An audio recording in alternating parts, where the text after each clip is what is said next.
FW de Klerk's mixed legacy continues to make headlines. Some South Africans praise him for contributing to the end of apartheid, while others criticize him. To discuss the former president's life and time, I'm joined by a well-known Anglican priest and social justice activist, Father Michael Lapsley. Thank you very much, Father Lapsley, for your time this afternoon. Perhaps just take us, a moment in time and give us an introduction of the time when you were under, apartheid and what happened to you. No, thank you very much, and good afternoon to your viewers.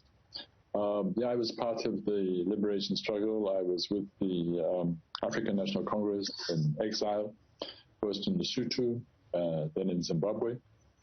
I was a pastor, a priest, a chaplain in the liberation movement. The Zimbabwe authorities came to me in the late 80s and said they had information that I was on a South African government hit list. And so I lived with armed police guards 24 hours a day for several years. It's a kind of irony as well, because the only weapon I actually ever used was my tongue. But there I was on a hit list of the apartheid state. And then, of course, February the 2nd came. The clerk said he was going to release Nelson Mandela, political prisoners, unban organizations, and negotiations would begin. So my armed guards were taken away because there was an assurance that there would be no further attacks on frontline states. And then the months passed, and 3 months after the release of Nelson Mandela, I received from the apartheid regime a letter bomb hidden inside the pages of 2 religious magazines. So when I opened the magazine, it exploded. I lost both my hands and eye, and eardrums were shattered, which is obviously a life-changing event. Then at the Truth and Reconciliation Commission, when I gave evidence, I said I held FW de Klerk politically and morally responsible for my bombing. And my reason was that I was bombed by a death squad that was part of the machinery of the state when he was the head of state. And the late Van Zyl Slabbert told me that he personally went to de Klerk and spoke to him about the death squads. So it's simply not true when de Klerk would say, I saw nothing, I knew nothing, I did nothing. He knew about the death squads and chose not to disband them. What attracted you to the struggle for liberation? You enjoyed rights that, white people enjoyed at the time. You could have very well just gone about your business, but you didn't, which then put your own life at risk. What was the appeal for you? Well, I was born in New Zealand, Aotearoa, New Zealand, trained as a priest in Australia, and my Anglican religious order sent me to South Africa, 1973. I often say the day I arrived in South Africa, I stopped being a human being and I became a white man. Because suddenly every single aspect of my life was decided by the color of my skin. The university I went to, the toilet I could use, the part of the beach I could swim. There was no escape from whiteness. So for me, joining the liberation struggle was about joining a struggle to recover my own humanity, to become a human being again.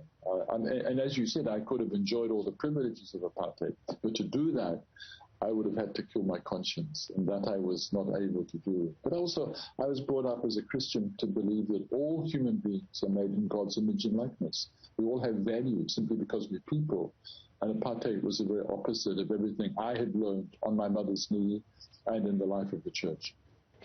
You also witnessed what was happening under the Ian Smith regime. You speak of Zimbabwe and some of the protection that they had given you. When you take a look at South Africa at the height, of apartheid and now democratic South Africa, would you say there's been a change? I think there's undoubtedly dramatic changes. I recall that every Thursday in Pretoria Central Prison, they'd execute people, up to 7 people at a time, almost all black and poor. And there were clearly hundreds of racist laws that have all gone. So one can't deny the massive changes that have happened since 1994. But we are the most unequal society on earth. We slayed one monster, the monster of political oppression.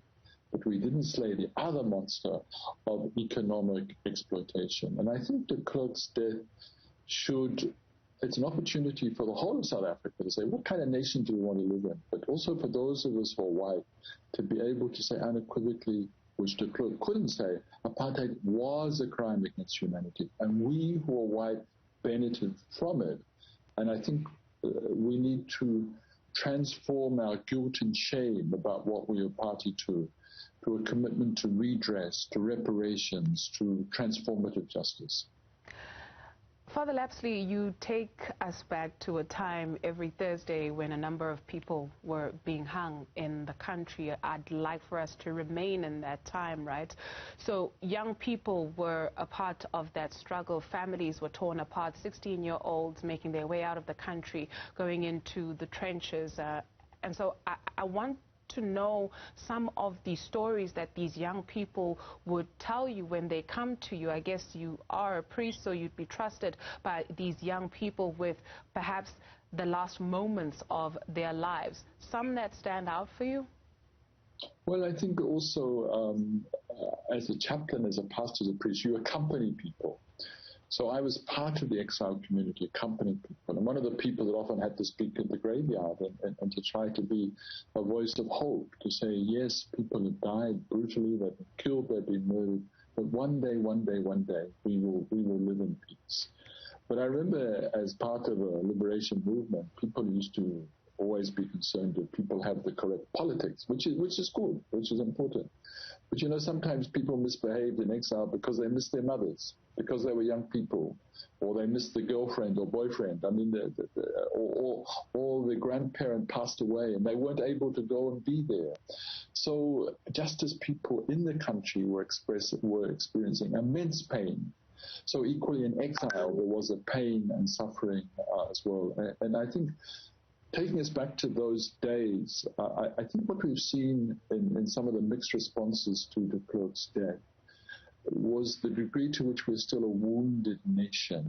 I understand the anger of the credit for families of Lukanya, of the Imam Harun Foundation, of people who were saying, okay, he apologized, but he took no responsibility for his complicity with death and dying and torture and mayhem.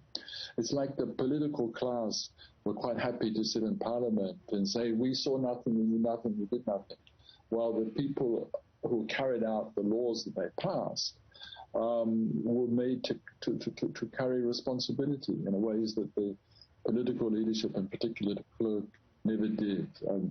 I think if he'd been able to say sorry and then show the nation a journey of remorse and contrition and to reach out to those who suffered the most under apartheid, but also come clean about his role in the State Security Council, I think then the country would not be divided in the same way. They'll say, yes, he was party to evil, but he made up for it in how he lived the rest of his life.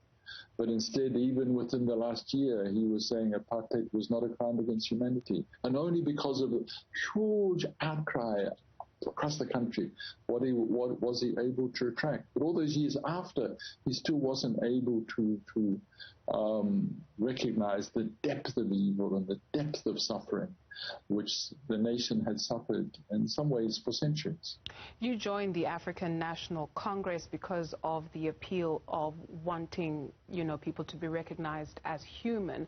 You say your whiteness was never before more exposed than when you got to South Africa. What role then does present-day ANC play in leading this process of healing, redress, restitution, truths needing to be told? One of the tragedies is that at the end of the Truth and Reconciliation Commission, they made a whole range of recommendations, including the referring of about 300 cases to the National Prosecuting Authority. 27 years later, that has not happened. So the democratic government led by the ANC is still profoundly failing the families of those who suffered the most. And clearly, the depth of corruption, it's lost its moral compass. And we saw that in the millions of South Africans who stayed away from the polls just a few days ago. So I think it is profoundly lost its way. The fact that in the midst of a pandemic, you could have massive looting by the political class is a kind of shame on us. And so as someone who's been part of the liberation struggle, I have a sense of guilt and shame about that. And I think there are members of the ANC who share that guilt and shame, but there are others who are already looking for the next opportunity to loot. So I think it is a great moment. I think we need in the nation a credible political alternative to the ANC, which is not simply about extremism, it's not simply about white privilege. It's something that will mobilize us. But I think also we may see that not from politics, but from civil society. And I think we saw that in the face of the insurrection, that the government abandoned the people of South Africa for some days. But then civil society, people across the citizenry rose up and said, no, not in our name. We reject that kind of looting. We won't allow our country to burn. So that is a profound sign of hope. But I think also, insofar as we're able to, on the one hand, deal with the fact that we're the most unequal society on earth, on the one hand. On the other hand, face the depth of our woundedness and be able to find a way of getting out from in us. Father Lapsley, thank you so much. I really do appreciate your time, and I think we really understood the message that you have brought along, that we are a wounded nation and some healing needs to start. Father Michael Lapsley is a social justice activist. We are also